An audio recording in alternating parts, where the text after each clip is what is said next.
Assalamualaikum warahmatullahi wabarakatuh. Perkenalkan saya Muhammad Anang Hirmansyah, mahasiswa PPG Prajabatan gelombang 2 tahun 2022, Universitas Palangkaraya.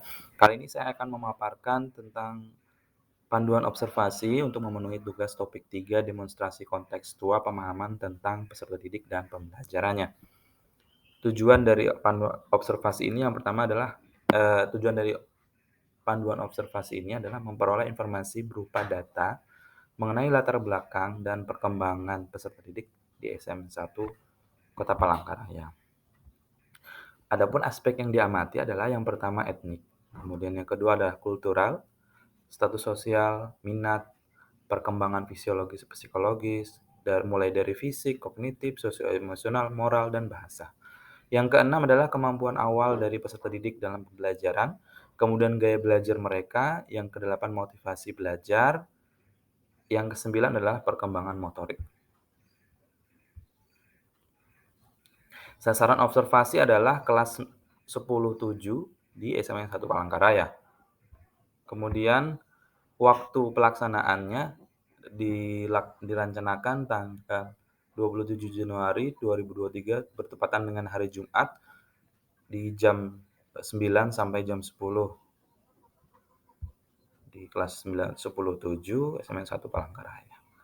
Teknik observasi yang dilakukan adalah dengan metode pengisian angket.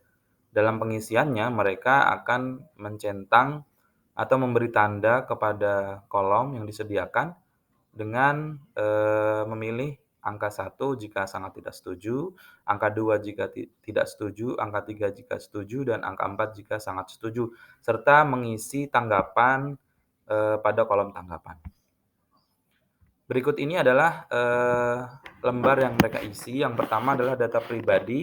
Di sini untuk memetakan mulai dari nama, kelas, tempat, tanggal lahir, usia, alamat, dan sebagainya. Ini untuk profiling peserta didik. Kemudian yang kedua, kolom pertama dalam observasi yang kedua adalah etnik. Di sini kami ingin mengetahui berasal dari suku mana saja yang ada di kelas 10-7 gitu. Kemudian apakah mereka sudah mampu untuk menghargai masing-masing etnik dan sebagainya. Kemudian yang kedua, tentang kultural, bagaimana kultur di sekolah, apakah mereka sudah menerapkan 5S dan sebagainya. Kemudian juga tentang status sosial. Bagaimana status sosial itu nanti akan kami analisis untuk mengetahui bagaimana hubungan antara status sosial dengan prestasi atau mungkin hasil belajar dari peserta didik. Selanjutnya, kami juga ingin mengetahui minat mereka dengan memetakan minat. Tentu seorang guru mampu untuk membuat konsep pembelajaran sesuai dengan minat belajar mereka. Kemudian kami juga memetakan tentang aspek fisiologis dan psikologis, kognitif, emosi, sosial, dan moral. Di sini kami ingin mengetahui bagaimana perkembangan fisiologis mereka, perkembangan psikologis mereka, sehingga dengan itu kami mampu merancang pembelajaran yang sesuai dengan perkembangan mereka. Ini adalah aspek-aspek yang diamati. Ada beberapa aspek, apakah mereka sudah bisa melakukan refleksi diri dan sebagainya. Ini sangat diperlukan untuk proses pembelajaran selanjutnya. Aspek selanjutnya tentang perkembangan emosi, perkembangan moral. Nah, yang tidak kalah penting adalah tentang perkembangan bahasa peserta didik. Jadi, seorang yang sudah duduk di kelas 1, tentu dia perkembangan bahasanya berbeda dengan anak yang masih mungkin kelas 1 SMP. 1 SMA dengan 1 SMP tentu berbeda.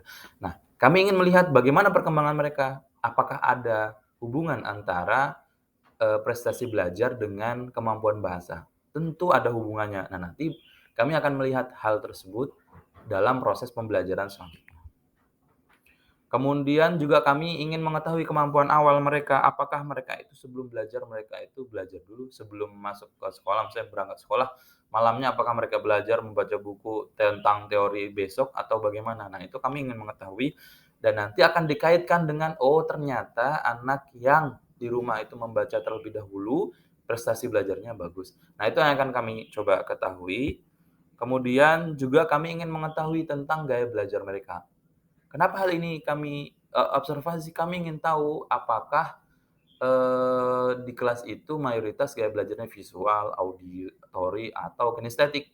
Contohnya seperti di soal nomor 1 sampai 5, jika mereka menjawab pilihan iya, maka lebih dominan mereka adalah visual dan seterusnya. Itu nanti akan ada, analisisnya. Jadi dengan begitu kami bisa memetakan bahwa kelas ini cocok dengan mungkin pembelajaran dengan, mayoritas tampilan visual atau menggunakan kegiatan praktikum dan sebagainya. Nanti menyesuaikan dengan mayoritas di kelas tersebut.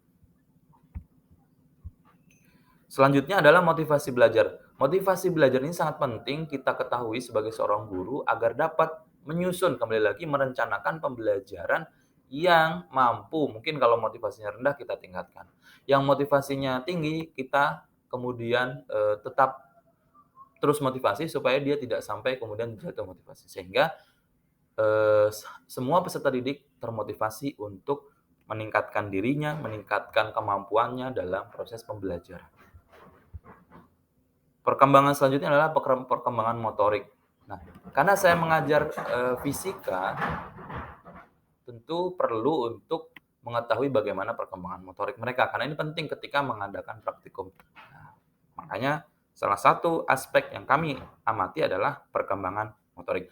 Nah, itu tadi adalah panduan observasi yang, telah saya susun bersama kelompok saya PPL di SMA N1 Palangkaraya.